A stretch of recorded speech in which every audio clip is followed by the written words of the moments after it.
こんにちは。1949年昭和24年の日本三景松島での一枚を AI でカラー化して動画にします。五大道を背景に母が小学6年生の修学旅行の様子です。まずは Adobe Photoshop でセピア色を抜いて完全に白黒に処理します。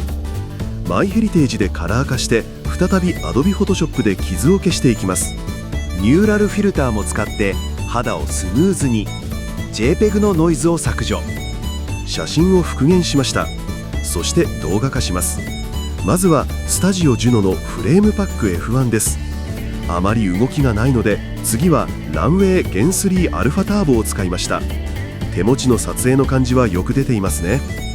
もう少し表情が出ればと思いミニマックスビデオ01を当ててみました。するとなるほど、現代に見える子どもたちが生成されました。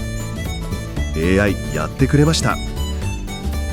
最後はクリング AI V2.1 スタンダードを使いました。一番自然な表情かもしれません。戦後の日本の雰囲気が伝わる一枚にも感じました。ナレーションは Google AI スタジオのエンセラダスでお送りしました。